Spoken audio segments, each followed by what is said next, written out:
Okay, without further ado, ladies and gentlemen, this is Good Stocks for Beginners with yours truly, Riley Willens. Oh, gosh. Oh, there we go. There we go, alright. So, and I just realized chat takes up the entire thing. Can I get rid of this? There we go. No one's in chat anyway, whatever. Alright. Now, to start this off, I'll go over what my first stocks were. As you can see here, BP, British Petroleum, Johnson & Johnson, Sherwin-Williams, Coca-Cola. Those are the first. I think there might have been one or two other ones that I initially bought, but those are the first major ones that I really put money into. Why did I buy them? Oh, I forgot to mention. At the end of this video, we'll talk about a potential $1 billion opening weekend for one specific stock that I have in mind that has a projected $1 billion weekend. And we'll talk about that at the end. That one I'm pretty interested to see about. So why did I buy these stocks? There's a number of different reasons why anyone would buy any stocks. For me, these are the main reasons. They were advertised to me by my broker. Full disclosure, I haven't done that since, and I wouldn't recommend anyone do that. Another reason is to diversify, hit multiple industries. If one crashes, you still have all the other ones. That's a general strategy that most people use. Another reason is I just like the company, their products or their services, whatever it is. If I buy something from a company, for example, Apple, I use loads and loads of their products. I always have my whole life. They're great. I would recommend them. I like them, so I own Apple, or I own part of Apple. Another reason is high dividend percentage. I am a sucker for the dividends. I love them. To me, investing, I always look for the dividends. I like the gradual money coming in over the course of 3 months, over the course of the year, and earning that extra income rather than just buying a stock, waiting for it to go up, and then selling. That's not really how I want to invest. I prefer the gradual income and the steady incline over the long term. High growth potential over the long term. Now, this is essentially what I just explained I didn't want to do, is you look for a company and you do loads of research in a company. You then buy them earlier rather than later, ideally. And as that company grows and becomes bigger, gets more profits, etc., obviously the stock price will climb, and then you sell when the stock price is high enough. Now that's great. If you want to do that, not my cup of tea. Which of these reasons is best? Now this is definitely a very personal thing. Once you start investing, you'll understand the more you do it, the more you'll look for specific things in stocks or in companies that you generally look out for when you want to buy them. Now for me, I have a couple that I always look out for, and if it doesn't fit in that category but I still like the stock, I'll put them on a watch list just to see what they're doing, see where they're going. So for the first reason, don't buy something that's advertised to you. The reason is more likely it's not doing well or isn't worth the price. It's the exact same theory as why shopping centers and clothing brands put items on sale randomly, like in the middle of the year, not around like Christmas or like actual events, just middle of the year. Oh, this item's on sale. Reason is they probably can't sell it, so they drop the price so they can get rid of the stock that isn't moving quickly. Same thing, same theory with stocks, is that if your broker goes, oh, you should buy this, it's really good, chances are there's not a lot of movement happening with it, so they want more people to buy into it so that it goes up, more people buy, it goes higher, and then People make money. That's the theory. Whether or not that is 100% accurate, I'm not entirely sure. But out of everything like that I've experienced in my life, that's generally the idea. Like here, same reason a nightclub or shop would put something on special, because nobody wants it. You have a nightclub, and I know this from experience from working in a nightclub, that you'll have certain types of alcohol that people don't want. It's hard stock to move, so I'll put it on. They'll make a drink special, or make a cocktail or whatever using this alcohol, so that people go, a special, it's cheaper alcohol, let's buy that. And then they move the stock that nobody wants. Same reason. And that is true. I know that for a fact. Next one. Highly successful investors have stated diversifying as being an unworthy strategy. Now, this is a real thing. This is, I think it was Charlie Munger and, completely forgotten his name. His partner, Warren Buffett. Gosh, can't believe I forgot his name for a second there. They say that diversifying your portfolio is not a good idea. The same thing as successful entrepreneurs have said, diversification is not what you want to be doing. Now, sure, you won't lose a lot if you diversify, but you also have a less likely chance to win a lot too. You don't want to spread yourself too thin, because when you spread yourself and you invest in a whole bunch of different stocks, and you've got 500 in like 20 different stocks, they might all move, a little bit, and you might go up a little bit.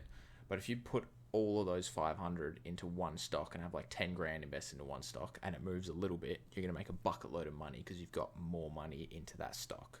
And generally then, when it goes way up, you'll make way more money than if you have a whole bunch of stocks that you've only invested a small amount in, right? So if you have 10 different stocks that go up $2, that's $20. But if you have one stock that goes up $2 and you've got 5-10 grand in it, that's way more than $20. I'm not going to do the math because I can't be bothered, but you understand my point. That's the reason. And then once you've got that one stock and it's doing really well, then you can start diversifying and overflowing that profit into other stocks. In my experience, diversify to a few key areas or industries, then double down on them, and that's what I'm going to be focusing on this year. I'll speak about that a little later in the presentation, I guess you call this. This next one, personally, I buy a company if I like the products or services they sell. Apple, as I mentioned before, is a great example. I've always used Apple phones. I have an Apple phone now. I have an iPad. I have AirPods, laptops, the whole 9 yards, because they consistently make fantastic products. And that's just it. Their products work great together. They're easy to use. They're intuitive as hell. And they're something I would recommend to everyone else. They're great. And I know exactly what to do whenever I pick up one of their devices. I'd recommend them, and my personal stamp of approval means the most to me, right? If I have a product that I like or a service that I use often, I'm going to recommend that to other people because I go, you know what, their customer service is great, the product is great, it works, I never had any problems with it, etc., etc. It is just good enough that I'm going to give it my personal stamp of approval. And if you get to the point where you're like me and you only like really expensive, high quality stuff, then your stamp of approval more often than not means the company is going to be fairly decent. Dividends, my favorite reason to buy a stock. They consistently pay a lot to their shareholders and increase how much they pay every few years. Now, a good example of this is Johnson & Johnson. That is a pharmaceutical company that I do own. I think it's the company I own the most in. This company has increased its dividends almost year on year ever since it started paying them, regardless of if we're in a recession or if the market's doing well. Like midway through COVID, increase their dividends to shareholders. midway through, this year.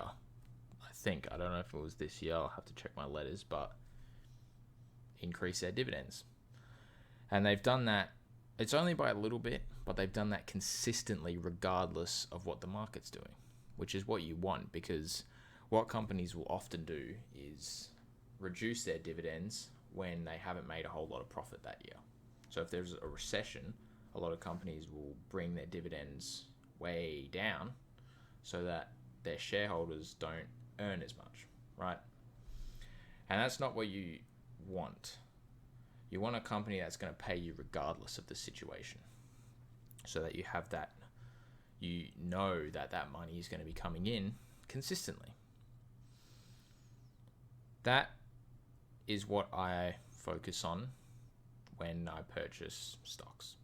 I'm always checking the dividend percentage, because then it's just going to stack up over the years and work out really well. And I also check then how often they increase it and if they decrease it during recession or not. There's a whole bunch of, things that you have to look out for when you go for dividends specifically. And I've done the research, and I know nowhere near as much as someone who does it every single day professionally, but I know enough within myself to go, okay, yep, this ticks enough boxes for me to then put my money towards it. And so far, it hasn't done me injustice. High growth potential is a catch-22. Now, if you're not familiar with the catch-22, it comes from a book called Catch-22, which basically states that a soldier in the military could essentially never leave the military. Because in order to leave the military, you had to be crazy. So you would go, okay, I'm going to go to the hospital and convince them I'm crazy. But then they'd go, oh, well, it's not crazy that you want to leave the war and go home, so therefore you're sane. So it's just an infinite loop. It's like, no, I'm crazy, but no, I'm crazy because I want to leave. It's like, no, well, you're sane because you want to leave. And then you just go around and around, and then no one ever ended up going home, right? They just stayed in the war. So it's like an endless loop, basically, and that's what growth potential is, in my opinion. That's kind of how I see it. It can be highly lucrative, but you have to complete the required research, which takes a long time. Warren Buffett mentions investing in companies, obviously, before they make it to the big time, right? He invested a bunch in Apple before they exploded. He more recently, I say recently, it was like 8 months ago, invested in a semiconductor company that was still incredibly small, and now its stock price has skyrocketed. So he would have had to, he's probably got a whole team, but someone would have had to go out and look for these companies and find the companies that nobody knows about, do the research on them, and then make a decision whether or not that company is worth investing in.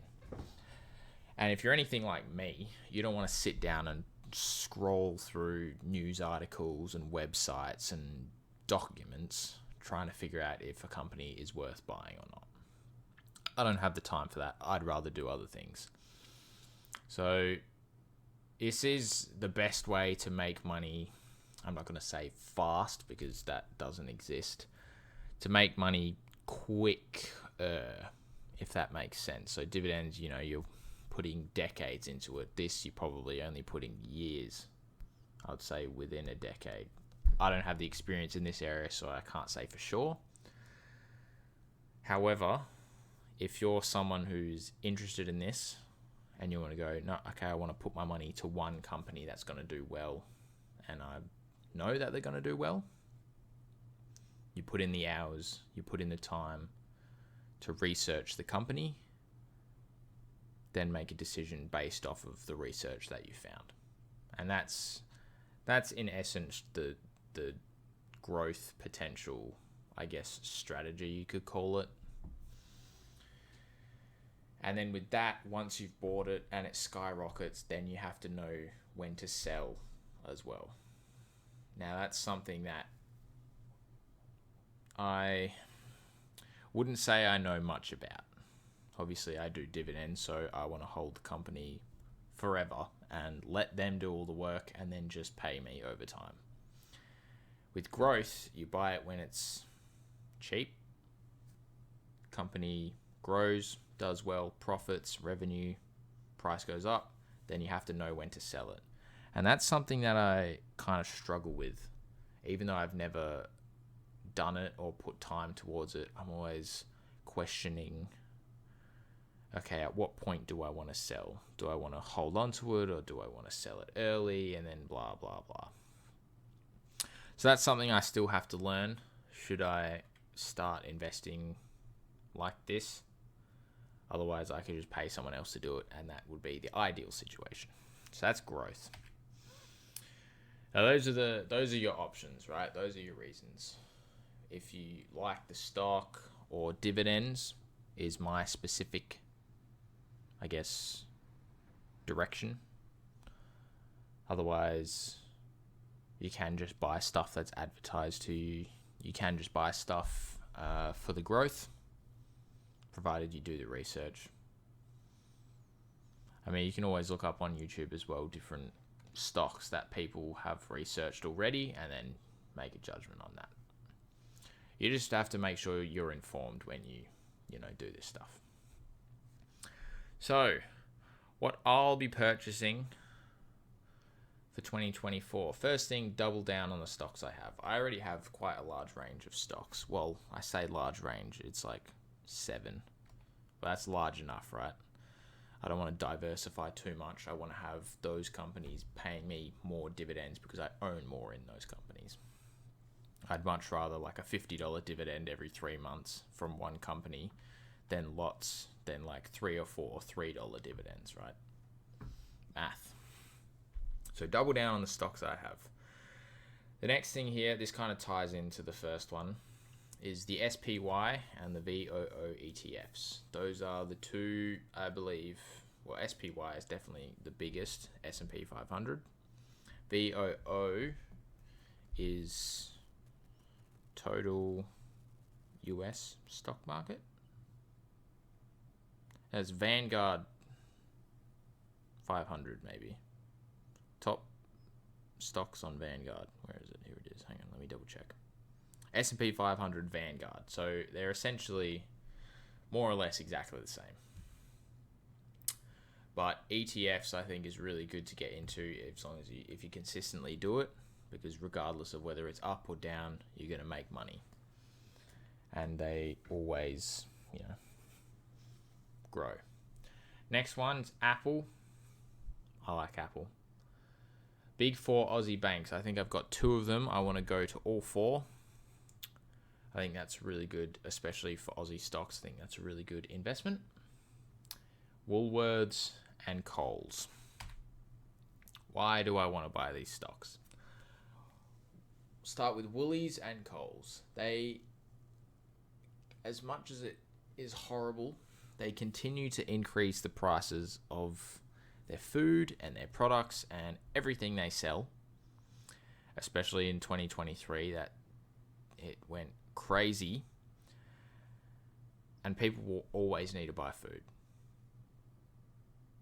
They've also been hitting record-breaking profits simply because of this fact. They put the price up, people still have to buy it because people still have to eat, they make more money.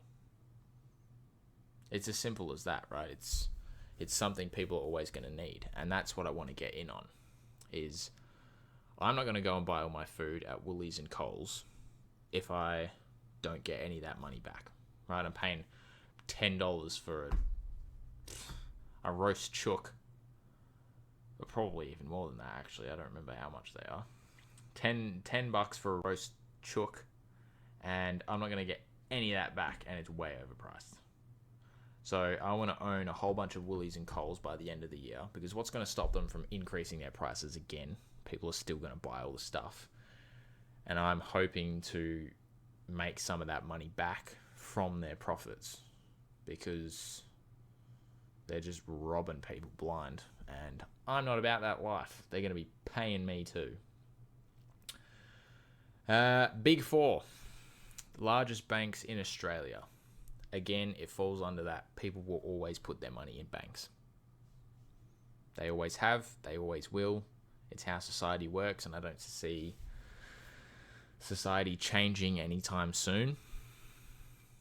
So if I can own part of the banks that people are putting their money into, those banks are then going to use that money to pay me for owning part of the banks. Right? Money from elsewhere comes to me. It's the same exact strategy. And I want to try and profit off that. It sounds bad, but well, I'm guilty of it too. I don't use the 4 big banks, but you still have to bank somehow, right? So I'm going to try and make as much money back on that fact as I can. Same goes with food. Apple. I like Apple. It's as simple as it gets. First $1 trillion company. Pretty solid. They're not going anywhere. So, Apple. I like them. Last one here, ETFs. They have increased year on year, averaging higher returns than the general market. That's just it. I mean, you can find this information anywhere. You go to Google, S&P 500 compared to general market last 5 years. It will consistently beat it. Same with VOO. Now, that doesn't go to say that they won't go down. During COVID, everything went down. They still go down, right? But they won't go anywhere. They won't go as far down as the general market. So for the last 5, I think it's way more than 5 years, for the last 10 years, they have made more money than the general market by a good few percent. So for all the people that have continually invested in it, they've continually made more than the general market. And that's really what I words. That's really what I want to get into more, especially over 2024. I want to have that steady growth of a few percent per year, but consistent, right? It's that consistent percentage per year higher than the market. So if I, start putting it in consistently now, by the time I'm hopefully not incredibly old, but by the time I'm 40 or 50, I got a bucket load in there, and then I can retire, 10, 15, probably 20 years earlier than I need to. ETFs. Warren Buffett also mentioned that he would, if he had only $1,000, he would stick it in ETF as well.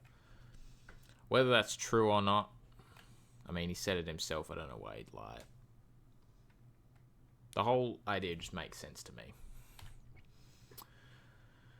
Now, without further ado, what to look for if you're just starting out. Now, that's what this is all about.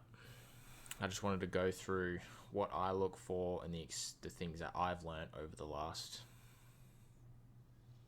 probably coming up to 2 years now, I think. 2 years investing.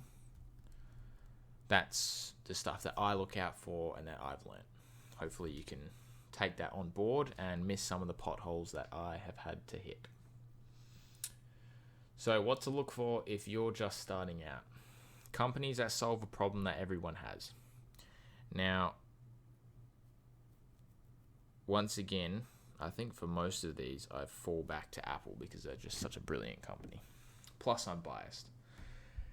Companies that solve a problem that everybody has. In this day and age, an iPhone is essentially something you need.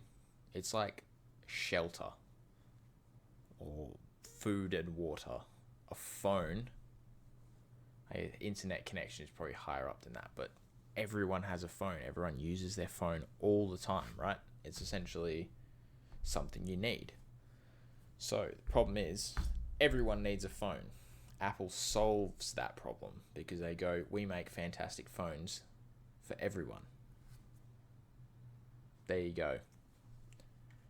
If everyone has, it's just about providing value.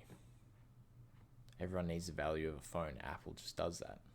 And that's why they're huge. They're all over the world because everyone all over the world needs a phone all the time. So companies that solve a problem that everyone has.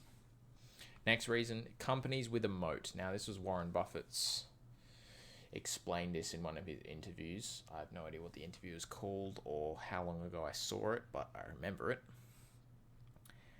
He speaks about companies that have a moat. Moat being, that ring of water around a castle to keep invaders out. And he explains it as a moat that separates or protects a business from competing businesses. Once again, we're going to go back to Apple because it's just such a good example. Apple has a moat. They make high quality products. They're incredibly intuitive and easy to use for everyone. They're designed brilliantly and they all look great. That's 3 things right there. Now you could say that, Samsung hits all of those 3. I would argue not. I think Apple has the best design products on the market, but that's just me. The point is, and I know I'm straying, the point is you have Apple and then you have Android. Those are the 2 competing, I'm going to say companies for simplicity's sake, but you have everything, every other technology company bundled into one thing, which is Android. You have Samsung, LG, Lenovo, laptops and iPhones, all these devices from all these different companies under one umbrella of Android. And then you just have Apple. Apple is so good and has such a strong moat that it can effectively compete with every other company in its competing industry and still win. It's still a huge company, way bigger than all these other ones. And that's what it's meant. That's what he meant by a moat. Their products are just above the other products in the industry from other companies. Companies with a moat. Now, the more you look for this moat and the more you get familiar with these industries, the easier you'll spot it and know which company it is. Practice makes perfect, I guess. Companies who focus on necessities, things people always need: food, water, medicine, etc. Food, Woolies and Coles. That's an easy way to pick something good. If it's a big company especially that provides food and water, medicine to loads of different people, that's a good start. People are always going to need all of these things, which means more often than not, that company is always going to be doing well. Johnson & Johnson is a pharmaceutical company. They've been around forever because people always need pharmaceutical products. That's just it. So companies that focus on things that people need.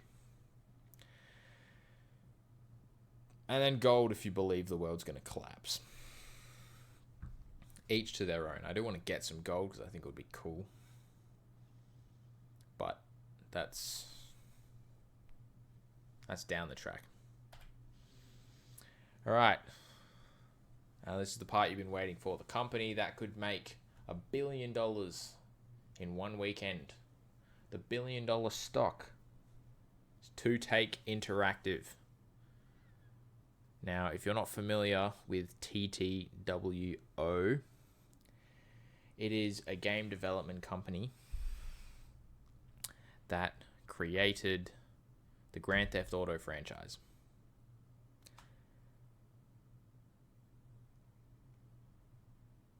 And recently, they have announced the release for Grand Theft Auto 6. Right now, I think 13 years in the making. By the time it releases, it will be 15 years in the making. I think. I have to double check those years, but well and truly over a decade that they've been making this, or since the last one came out, and it still makes bucket loads of money. It's still one of the most popular games, even though it's been out for a decade and a half. People still play it. So when they announced Grand Theft Auto 6, I think their stock has already risen since they announced that it would be coming out. But we still have a good 2 years before it does, which means when they start building up the hype again as it comes close to the date, the stock, in theory, will climb higher because people are like, oh, it's coming out real soon, so let's get in it. They also said that their projected, profits or earnings from the first weekend after release, or on release, I guess, will be $1 billion. Now, you think about how many people play Grand Theft Auto 5. If you're unfamiliar with this, a lot. It is probably one of the most lucrative games ever, and I think one of the biggest games ever as well. And people have been waiting for GTA 6 for a very, very long time. So all the people that grew up on the previous game and then played it more in recent years and then have heard that it's coming out, there's going to be millions and millions of people not only buying the game as soon as it becomes available, but purchasing all of the in-game currency or different vehicles or skins and all that extra, in-app purchases.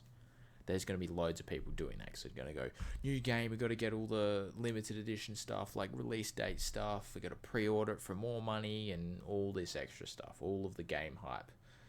Except it's going to be 10x the amount of hype because they've built it up for so long. Now, this could be very good or it could be bad. Could do very well if it hits the hype. They've been building this up for a very long time. And the fact that they release their, hype trailer, I don't know if hype trailer is the right word, their initial trailer 2 years before they're going to release the game means they're going to be building up the hype even more over the next 2 years, which is an incredibly long time for a game to be, for a development company to just be advertising one game. For example, to put that into perspective, you have Call of Duty that basically come out with a brand new game every single year. So Call of Duty will probably have 2 games come out in the time that 2Take Interactive just advertises GTA 6, which is it's pretty unusual, I would say, to advertise something for this long. Now, that being said,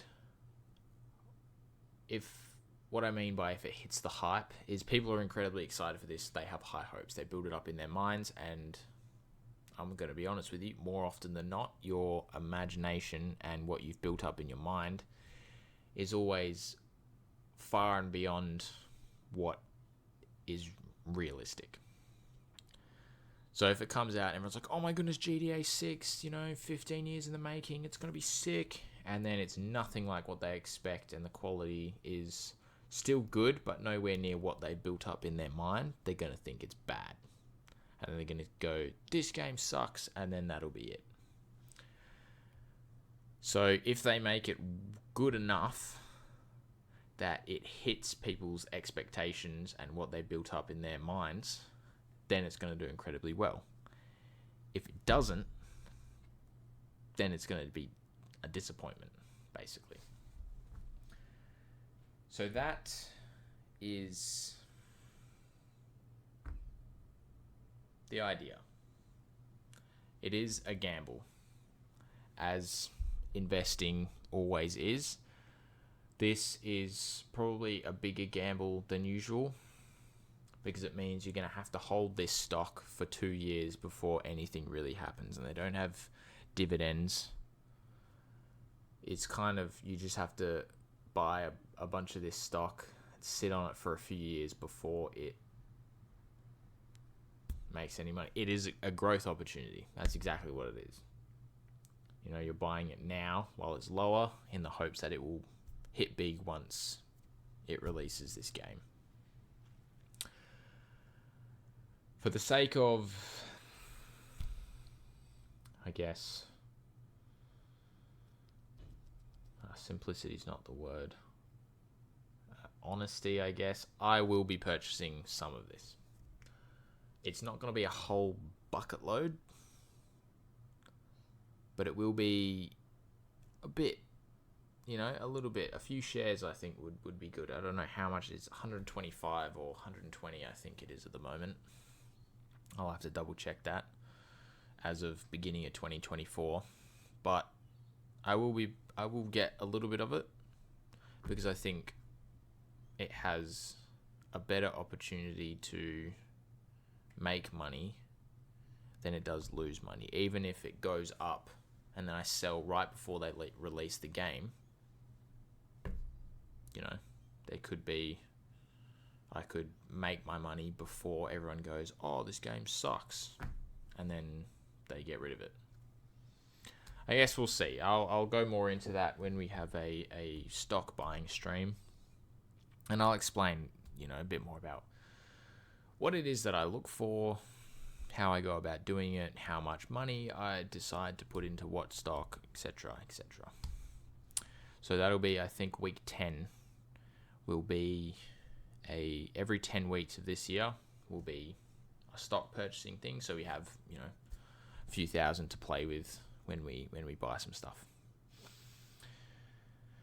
So yes, that is how it is. I hope that this sheds some light on all of you out there who are beginning to start investing, beginning to think about their future and what their money's going to do, how they're going to use it, etc., etc. I will be doing probably more slideshow stuff as well from here on out. I am continuously trying to make this more engaging and more interesting as buying stocks can be. So if you have received any value from this stream, or if you're watching this on YouTube from this video, I would appreciate if you follow me on Twitch, subscribe, like, I don't know, all the other stuff you have to do in order for it to be good. Just show some support, so I know that I'm teaching someone something. That's all it is. Just trying to provide value, right? Spread the things that I've learnt to the people who don't know about it, in the hopes that we can own the things that we want to own in this life, regardless of what the economy is doing, even though it's doing questionable. Anyway, I appreciate everyone who watches this, and if you see this, let me know down in the comments, and I'll reply to all of them because I can and I want to. Anyway, thanks everyone, and I'll see you next time.